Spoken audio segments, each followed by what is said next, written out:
10 and 11, we saw the evil shepherds. The Lord gave us three kinds of shepherds.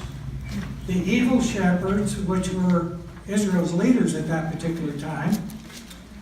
And today we're going to see the good shepherd, which is Christ, and the foolish and worthless shepherd, which is Antichrist. Now, Antichrist, we didn't start calling him Antichrist until we got to the New Testament. Actually, John, in 1 John, put that title upon him. He said, many Antichrists have come into the world. Antichrist simply means against, to oppose, and it also means to imitate in Greek. So all three of those things, if an Antichrist is on the scene, and there are many Antichrists, but the Antichrist is still yet to come in the future. Let me first say that Antichrist is Satan's man. He may be alive today, we don't know, because he only reveals himself when we get into the tribulation period. But certainly, if the tribulation period is not too far in the future, he could be alive today somewhere. We don't know. Chapter 11 ends with Zechariah acting out the part of the good shepherd. Remember, Ezekiel did this, Jeremiah did it, and he does it so that the people get a picture story. And the first is, and then he's acting out the part of the good shepherd who gives his life for the sheep. And then we see him throwing out the evil shepherd in chapter 11, verse 8, who these were the evil shepherds of Israel, and then the evil shepherds, and then introducing the worthless shepherd. So let's look at 15 through 17 in chapter 11, then we'll get into chapter 12. Zechariah speaking says, and the Lord said to me, next take for yourself the implements of a foolish shepherd. For indeed I will raise up a shepherd in the land. Now notice that in the land. That's the reason a lot of people think that the Antichrist will be Jewish.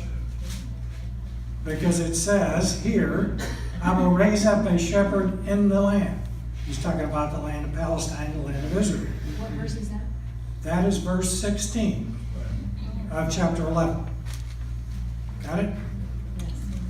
Who will not care for those who are cut off, nor seek the young, nor heal those that are broken, nor feed those that still stand, but he will eat the flesh of the fat and tear their hooves to pieces. Woe to the worthless shepherd who leaves the flock. A sword shall be against his arm and against his right eye. His arm shall completely wither, and his right eye shall be totally blinded. Speaking of the Antichrist who is yet to come. Now, I told you I was going to do Antichrist versus or Christ versus Antichrist. So what I'm going to do is to give here 12 characteristics of Christ while he was here on earth. This is not the attributes of Christ, they are endless. These are the characteristics he displayed while he was here on the earth. Then I will contrast that with Antichrist, who is to come when he's here on the earth. And here are the 12 characteristics I picked out. There's actually 37 or 40 amongst this list, but I picked out these 12. The first one is humble service. In John 13, 1 through 5, Jesus washed the disciples' feet. Now, I don't know if you've ever washed anyone's feet other than maybe your babies, but that is a very, very humble thing to do. And Jesus did that to show his humility. It was amazing. In fact, they were all shocked, especially Peter. He said, you're not going to wash my feet. And he says, if I don't wash your feet, then you can't be clean all over.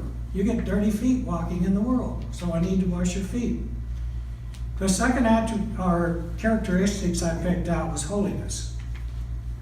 Jesus said, be holy in all your conduct. Jesus was holy in everything he did because God is holy.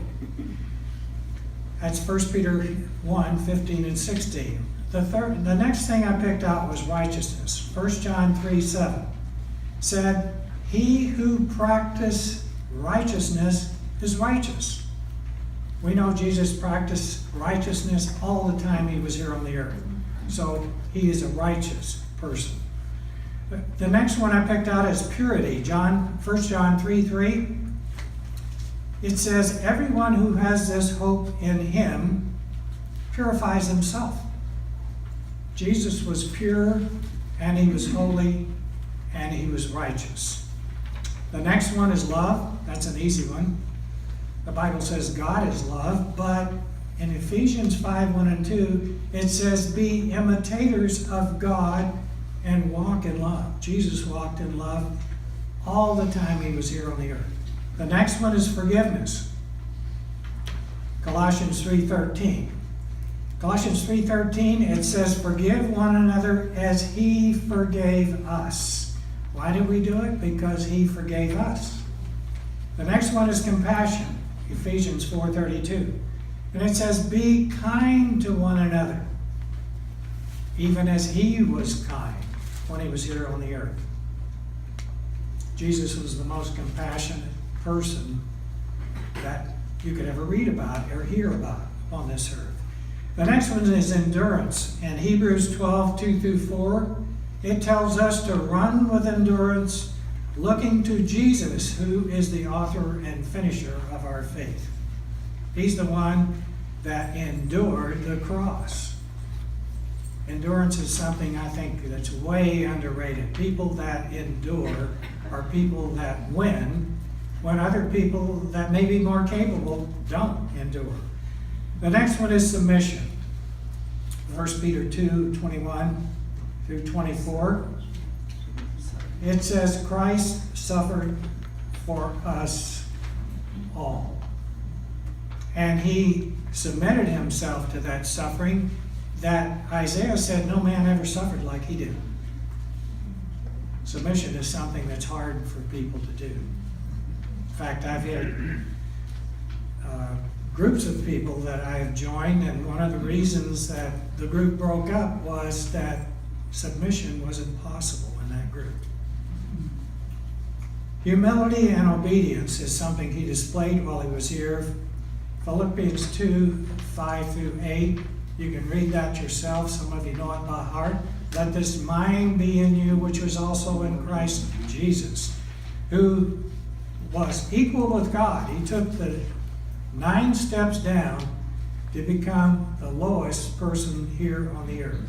The next one would be kindness. Luke 6:35. He tells us to love even our enemies. That's pretty kind when you can love even your enemies. And the last one, he was generous in giving. 2 Corinthians 8 says, give as has been given to you. We've been given everything from him. And if you want to see a total picture of Christ, look at the 9 fruits of the Spirit.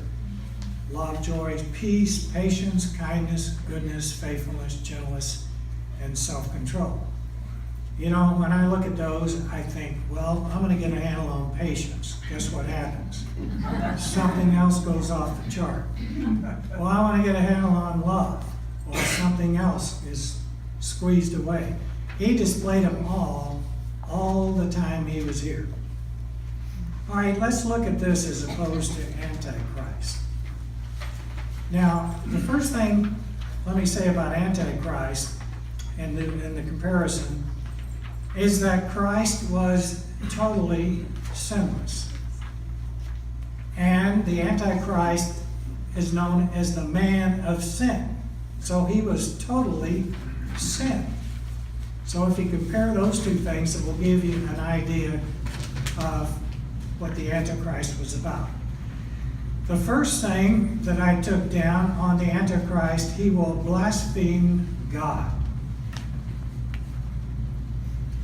It says in Revelation 13:6, And he opened his mouth and blasphemed against God, to blaspheme his name and his tabernacle, that is, those who dwell in heaven.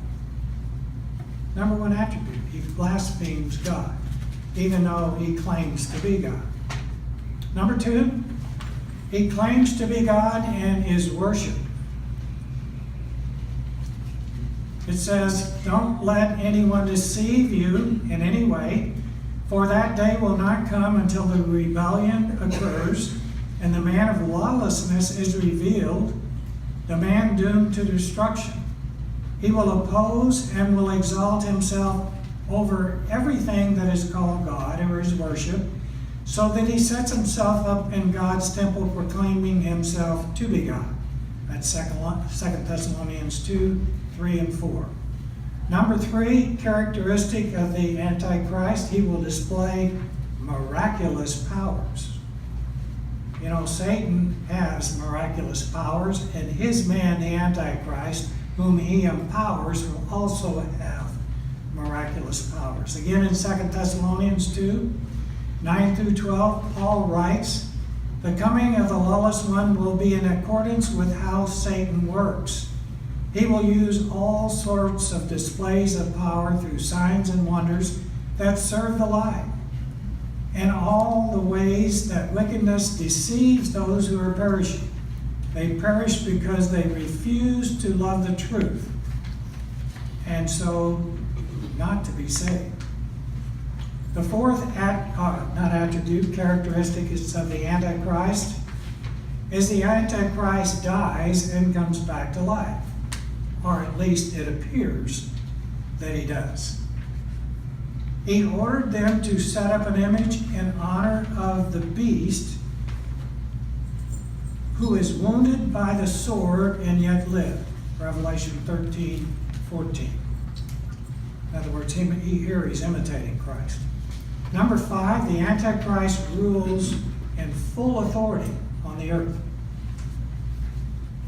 Here's what it says. The Antichrist rules in full authority upon the earth. It says, in fact, Antichrist was given authority over every tribe, people, language, and nation on the earth. Revelation 13, 7.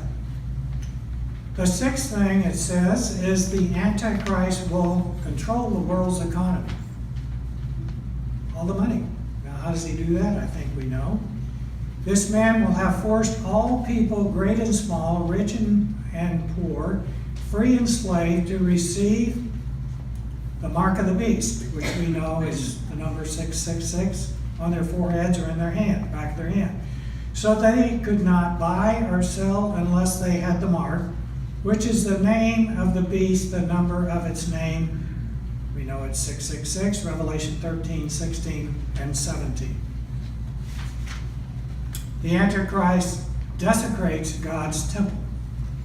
The temple will be rebuilt during the tribulation period, and he's going to desecrate that temple. It says, Daniel 11:31 mentions the abomination of desolation, and his armed forces will rise up and desecrate the temple fortress and will abolish the daily sacrifice. Then they will set up the abomination that causes desolation. That's the image of the Antichrist in the temple, and demands worship. Number 8, the Antichrist attempted the destruction of Israel. In Daniel 11:40 and 41 it says, and at the time of the end shall the king of the south push to him, the king of the north shall come against him like a whirlwind, with chariots and with horsemen and with many ships, and he shall enter the countries and shall overflow and pass over. He shall enter also into the glorious land, Jerusalem, and many countries, and shall be overthrown. Number 9, he causes the earth's armies to fight against Christ. That's a mistake. John records that he saw the beast and the kings of the earth and their armies gathered together to wage war against the rider on the horse and against his army. Revelation 19:19. We're going to see that again today. And Zechariah. And of course, number 10, is that he will see his final destiny in hell. All antichrist, little anti, and the antichrist will be cast into hell. They'll be the first that go into hell even before Satan himself. So that gives you a little bit of a picture of the ultimate Christ and his enemy Antichrist. Okay, let's get into chapter 12. It's a short chapter, so I think I'll be able to get through it in time. Chapter 12, verse 1. Everybody there? The burden of the Lord against Israel. Now, I'm going to stop right there and say, if you remember, the burden is a judgment or an oracle, and we saw the first judgment or oracle back in chapter 9, verse 1. And in this section, this is the second oracle or judgment against Israel. Let me pick up in the second part of this verse. It says, "Thus says the Lord, who stretches out the heavens and lays the foundation of the earth, and forms the spirit of man within him." There's a lot in this verse, so I'm going to spend a little bit of time on this verse. This tells you to look up, and what do you see? You see God. It says to look down upon the earth, and what do you see? You see God. It says to look within you, and what do you see? The spirit of man which God created. Look up, look down, and look inward. When you look up, in Psalms 19:1, it says, "The heavens declare the glory of God, and the firmament shows his handiwork." You cannot not believe in God by looking up. It's just impossible not to believe in God, and yet there are so many that don't. But this verse also says he stretches out the heavens. What does that mean? Hugh Ross explained that. He's the scientific Christian that believes in the long creation of the earth, that's been around billions of years. He said scientists have come to know today that God created the earth or the universe with a Big Bang. Now, we read that at school, if you remember, and we all made fun of it. It was a Big Bang theory that it's just accidentally exploded. But if God controlled the Big Bang, it could have happened that way, because what they've discovered is that the universe continues to stretch out and grow and go further out into space. And that's what he's telling us here. Well, Hugh Ross now says that that's actually what happened. Speaking of space, I heard an interview the other day by Jeff Bezos by Charlie Ross. Never heard him in an interview before. He doesn't get out and talk that much. The creator of Amazon, in case you didn't know who he was. He also has a space craft. It's called Blue Origin. It's in competition with Space One, which is also sending spaceships out in space. And so Charlie Ross asked him, he says, "Now, what is your mission? Are you trying to find a place that Earthlings can go in case we become uninhabitable here? Maybe climate change or whatever, and we have to leave?" He says, "No." He says, "We have sent rockets to every planet in our solar system with pictures. And believe me, we have the best one. There is nothing out there that is interesting to me because they're all uninhabitable." He says, "Then what are you doing?" He says, "I'm going to build infrastructure in space." He says, "Here we only get solar power at the maximum, maybe 8-10 hours a day, the sunshine. Out there you get it 24/7. I'm going to go out there and build a station and send it here back to Earth." Now, I don't know if that works or not, but he's a very smart guy. So I'm not going to get an argument with him. But it is something. Now, if you look down, you see the earth, and God said in Psalms 24:1, "The earth is the Lord, and the fullness thereof, and all they that dwell therein." There is nothing that is upon the face of this earth that didn't come from the earth, including us. God created us from the dirt of the earth, and everything else came out of the earth that stands upon this earth. Isn't that an amazing fact? Well, maybe there's a meteorite or something out there that come and landed here, but everything comes from the earth. It's an amazing fact. You see God when you look down and everything in it. And you look within and you see man's spirit. Let me say something about man's spirit. We are the only creatures known, period, that has a spirit within us. If you go back in Genesis, it will tell you that plants have a body, that animals have a soul and a body, but only man has a body, soul, and spirit. Why were we given this spirit?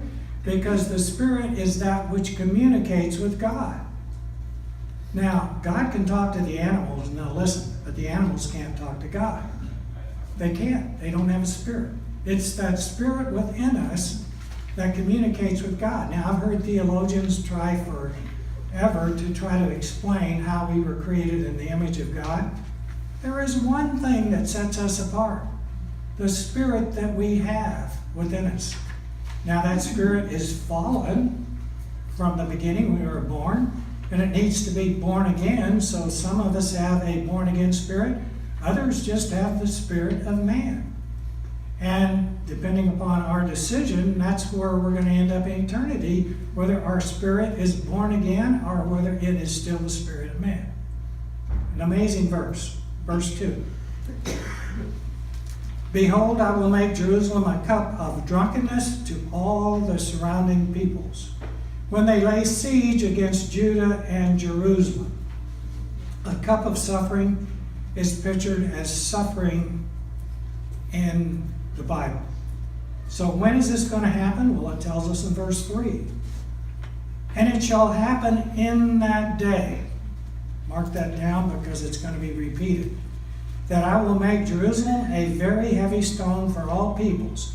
All who would heave it away will surely be cut in pieces, though all nations of the earth are gathered against it. In that day. In that day is the day of the Lord, when God moves in judgment, first in Israel and then the rest of the world during the Great Tribulation period. Remember, the next event on God's timetable is the rapture of the church. We're taken out of here, and then the Great Tribulation comes upon the earth. 3.5 years of false peace brought in by the Antichrist. I personally believe the Antichrist is the one that will make peace with the Palestinians in Israel, because he'll promise them protection. And when that happens, look out. That's my own opinion, I guess. But I believe that's when it'll happen. But 3.5 years of false peace, and then 3.5 years, the last half, is when Jesus called it the Great Tribulation period. He put that label on it in Matthew chapter 24. And when you read in Revelation chapter 4 through 19, you see where all hell breaks loose in that last half during the Great Tribulation period. By the way, it's also mentioned in Jeremiah 30, verse 7. You know what Jeremiah calls it? The time of Jacob's trouble. The 7-year period. The time of Jacob's trouble. When does the day of the Lord end? Good question. The day of the Lord begins when God moves in judgment during the Great Tribulation period. It goes through the millennial reign of Christ, the 1,000 years, and then it ends. Oh, okay. So it's 1,007 years. Now, it can also mean the millennium period, so sometimes they jump over the tribulation period, but the next event will be the tribulation period. Let me get back to the time of Jacob's trouble. I have a very good friend who's a pastor of another church. We went on a trip to Israel, and we were on the boat, and he's an amillennialist, by the way, a great pastor, a great man, but he's an amillennialist, which means there is no millennium, there is no tribulation period. It's just spiritualized. So we've had our debates around this. I know he is very pro-Jewish because he's been there 30 some odd times. He takes trips there and leads people on trips there, very pro-Jewish. And I said to him, have you ever read about the time of Jacob's trouble? He said, no. Where is that? I said, in Jeremiah 30, verse 7. He said, if it says that, that might change my mind about the tribulation period. And I said, read it. You got your Bible right there. He read it, and then he was stomping around the boat like this, I'm going to change my belief at 70 years old. But it got him thinking. Anyway, time of Jacob's trouble. Now, the day of the Lord is mentioned 16 times in Zechariah. 16 times. Just in this book, it's only 14 chapters. Jerusalem is mentioned 52 times in Zechariah. It's mentioned over 600 times in the Bible. There's only one other city that comes even near that. What is that? Babylon. Over 300 times. Jerusalem is God's city, and Babylon is Satan's city. He imitates everything that God does. And by the way, it's mentioned Jerusalem 22 times in the last 3 chapters. Think that's important? I'm going to read verse 3 again, because it shall happen in that day that I will make Jerusalem a very heavy stone for all peoples. All who would heave it away will surely be cut in pieces. In other words, destroyed. Though all nations of the earth are gathered against it. In other words, it says all nations of the earth. Now, there are 2 wars in the book mentioned in the book of Revelation: the war of Gog and Magog, and the war of Armageddon. A lot of theologians throw those in the same bag and say it's the same war. The problem with that is in Ezekiel, it actually names the countries that are in the war of Gog and Magog.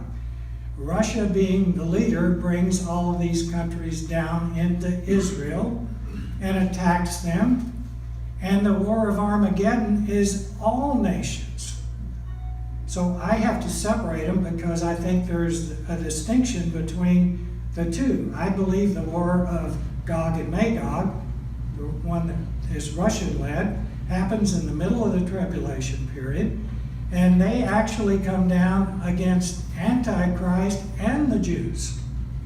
And that's a pretty big war. And at that particular time, God destroys them. Now, the war of Armageddon is at the end of the tribulation period. And all nations come against Jerusalem. So I have to say there's 2. Verse 4.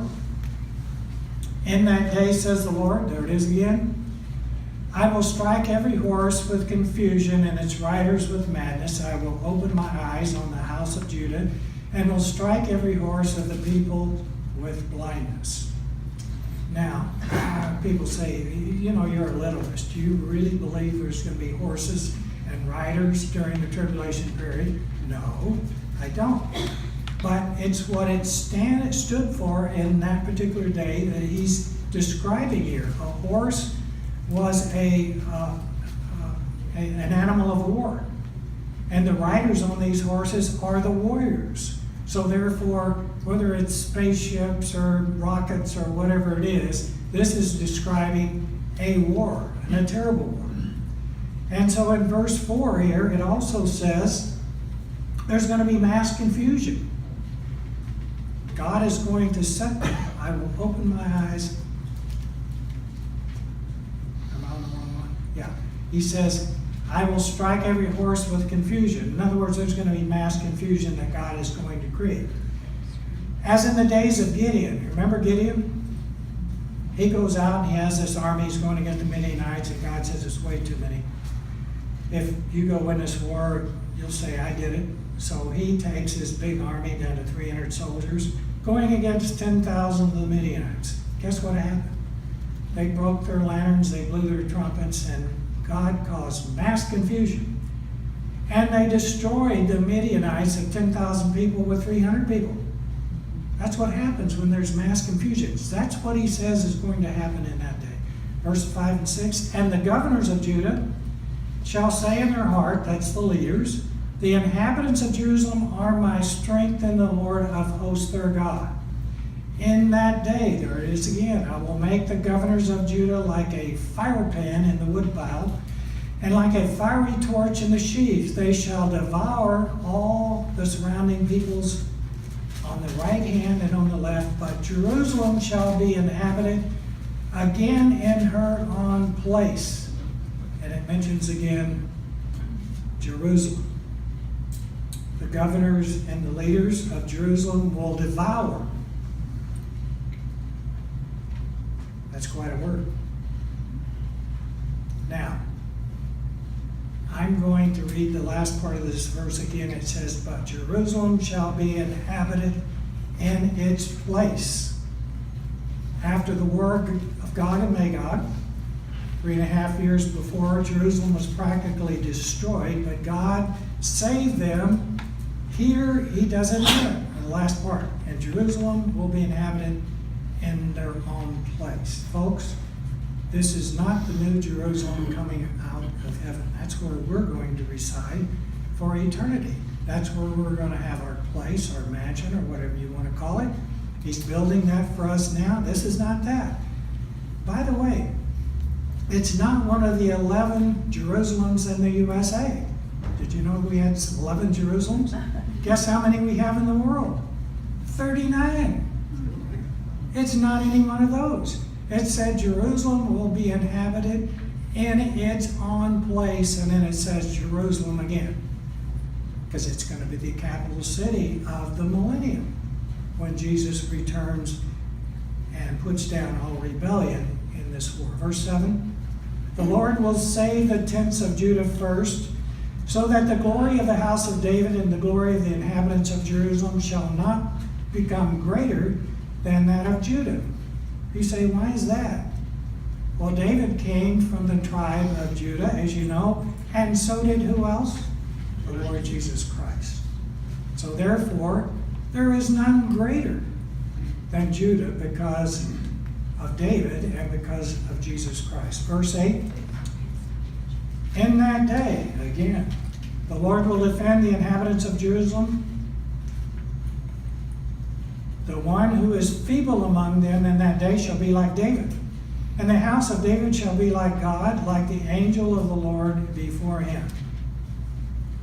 What did the women sing when David, who was a general in Saul's army, came back to Jerusalem after slaughtering the Philistines? What did they sing? David has slain Saul has slain his 1,000. David is 10,000. By the way, Saul didn't like that very much. Even though they gave him a little bit of credit, he wanted to be them singing that Saul has slain his 10,000. What this is saying here is one soldier in Jerusalem will be like David, worth 10,000 other soldiers. Verse 9. It says, and it shall be in that day that I will seek to destroy all the nations that come against Jerusalem. Haggai, the book of Haggai, who prophesied during this same period of time. By the way, Haggai is one of the shortest books in the Bible. It's only got 2 chapters. But in, just go back a few pages here. In 2:22, Haggai says this. God said, I will overthrow the throne of kingdoms. I will destroy the strengths of the Gentile nations. I will overthrow the chariots and those who ride in them. The horses and the riders shall come down. It's a pretty strong statement. Now we come to the key verse in this entire chapter. Maybe one of the key verses in the entire Bible. Verse 10. So here we go in verse 10. And I will pour on the house of David and on the inhabitants of Jerusalem the spirit of grace and supplication. Then they will look on me whom they pierced. Yes, they will mourn for him as one who mourns for his only son. and grieve for him as one who grieves for a firstborn. Can you imagine the grief when the Jews realized that they rejected their Messiah when he reveals himself to them, and they not only rejected him, their ancestors killed him? Can you imagine the grief? You know, Peter only denied him 3 times, and he wept bitterly.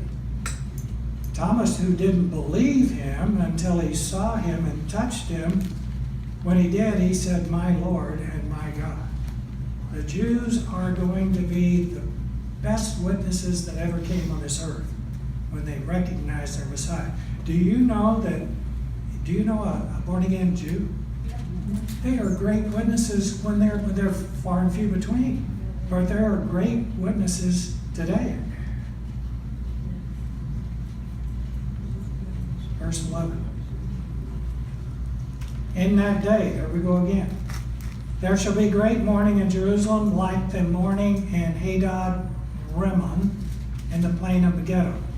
Now, I don't know how this got stuck in there, but this was when Josiah, the last great king of Israel, and greatly loved by the people, died in battle on the plain of Megiddo.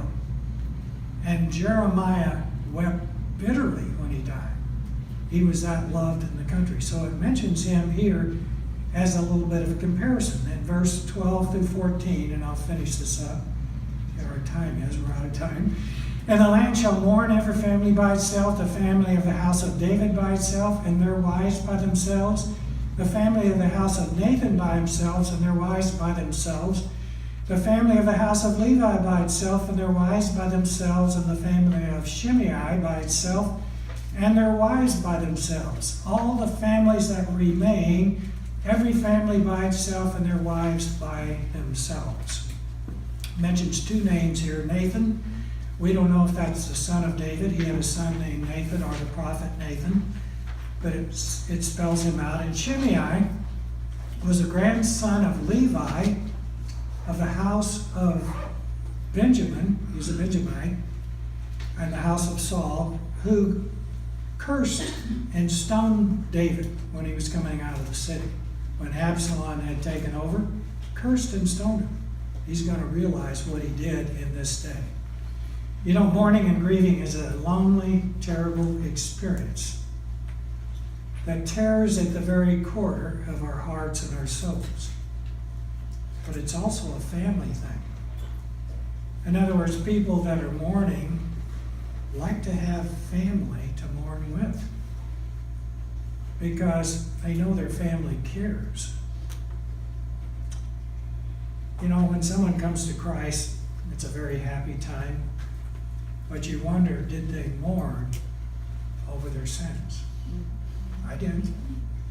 I can tell you, even as a young guy, I knew I was a sinner, and I was piling on when Jesus died for all the sins of the world, and I mourned over my sins first, before I realized that they had all rolled away, and then I could sing, "Oh, happy day," because that's exactly what happened to me.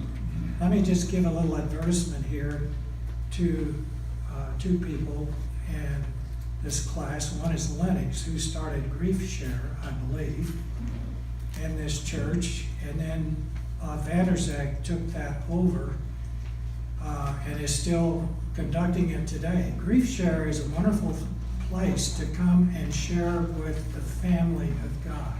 See, if a person doesn't have a family, and a lot of these people don't, they need a place to grieve and to mourn with a family. And thanks to both of you for doing that in this church. It's a wonderful thing. That will end this chapter. Go in peace, and we will see you in a week. And God bless you all.